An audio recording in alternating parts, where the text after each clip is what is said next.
Hay should stop you from exploding on impact. Also, Tetris speed mechanics. Let's go down to the bottom monitor here. So right now, when we hit the ground, we explode, right? We hit the ground, we explode. Now, the game is sped up a little bit to make it so that we can go through the whole level very quickly. There's two things we want to work on for next time. Right now, when we hit the haystack, we shouldn't explode. We explode when we hit the ground, but when we hit the haystack, that should be like winning the level. The Tetris mechanic that I'm referring to is the fact that Tetris, the game speeds up. As you progress through the levels, it gets harder and harder by just speeding things up. So you notice how we're going through everything quite quickly.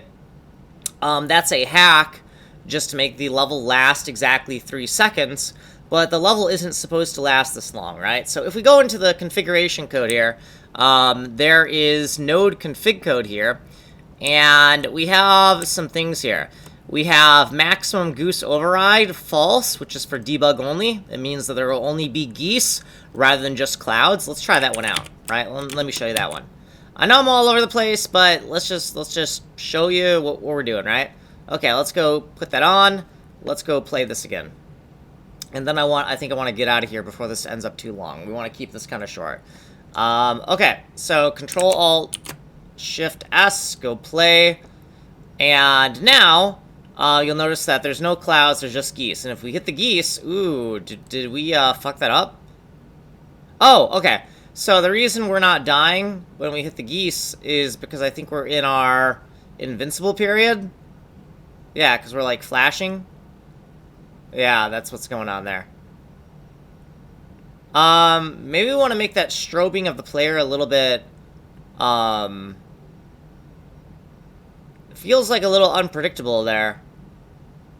I think I'm in the invincible period, but I can't see it.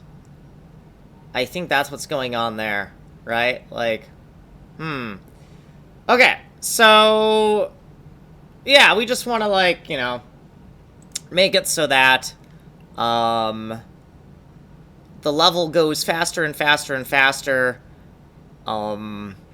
as we progress. And then we see this little override here. Start with 3 seconds left is also true, right? If we turn both of these debugs to false, let's turn both of those to false really quick. Okay, reload. Control Alt Shift S. All right, if we put those both to false, you can see that we're going very slowly now. And the game is designed to have, like, only clouds at the beginning, and then a mix of clouds and geese in the middle, and then nothing but geese at the end, right? So if we hit one of these now, we're back up at the top, right? Also, we have a reset button, R for reset, so if we want to reset, we can reset. Someone on YouTube recommended... I think it's like gettree.reset, reset scene, and I need to actually read about that, which maybe I'll do after I'm done recording this. But yeah, you see how that's kind of working. Now this is obviously painstakingly slow, right? This is painstakingly slow, and so that little hack for start with 3 seconds left is so that, like, I don't have to wait a whole minute and a half just to test the mechanic of, you know, falling on the ground, right? Okay. So with that said, what I'm going to do is I'm going to stop recording, and we're going to go put this on YouTube. So my agenda of things to do, I'm actually going to make a notes file. Let me go back to the bottom monitor here. Let's make a notes file, right? Like a to-do note, right? To-do. 1. Dan should not explode when he intercepts the haystack. Right? What's the other thing? The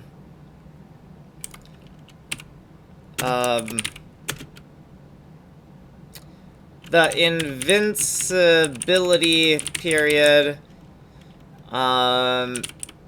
maybe should shake Dan too, because sometimes the flashing can't be scene. Because of being out of vsync, maybe? Okay. So here's the things I've noticed. Invincibility period should probably be shorter the faster the level is moving. So as you beat more levels, you get less invincibility period. Right. Otherwise, you could be invincible for the entire level when the level is going fast. Right, so here's the things I kind of noticed that I probably need to do. I'm going to go back to the title screen here. Or not that title screen, this title screen. I'm going to go save this into the notes. So let's go back to our bottom monitor. And we have a notes file here. We have a to-do file. So let's put this, I guess this goes into to-do, right? Let's call this, I don't know, to-do.002, right? Leave ourselves some notes that, so that, like, if we somehow drop this for a few weeks or something happens like that, we have these little breadcrumbs that can let us find our way back, right? Okay, so now that we have those notes down, let's make absolutely sure this project works, right? Okay, it's still running. Good. We're gonna close it. And we're gonna do our version control stuff, make sure that everything's, like, up there, right? So let's go, right-click, let's go git bash here onto our repo folder. And we're gonna go git status. We're also gonna zoom in here a bit. Boy, there's a lot of stuff. We're just gonna do git add dot. I don't really give a fuck. Git commit dash m. Goose manager and cloud manager code, right? I think. Do the clouds even need managing code? They might have not. Oh well. So this code base is a complete disaster. Okay, and then git remote dash v. Git push. Git SSH master. Okay, and then we'll push up to GitLab after this. There we go. Okay, so now we're gonna push up to GitLab. Git push GitLab master. And then that's up there on GitLab. We gotta hit this because we're not using SSH here. And that's gonna open up a browser. Authorize. Authorization successful. Good, good, good. All right. So now the last time I filmed a summary video, it did not have the correct screen for me to choose for a thumbnail. So we're gonna go back here, and I'm gonna stop here for like a little bit, because I swear to God, if this doesn't end up being our closing screen, I'm gonna be very peeved. So yeah, the hay should stop you from exploding at impact, and also we want to do Tetris mechanics, where the game speeds up a little bit every single time you win the level. We also need a some type of you died screen, and we need an opening screen. Okay, so we're making a game in Godot, and I'm just filming a little update video. I decided that filming the whole work session was just a waste of hard disk space.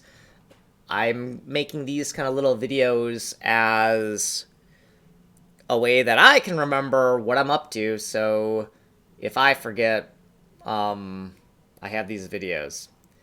Alright. Like, subscribe, follow. I'm going to end the stream. I'm going to go post this to YouTube.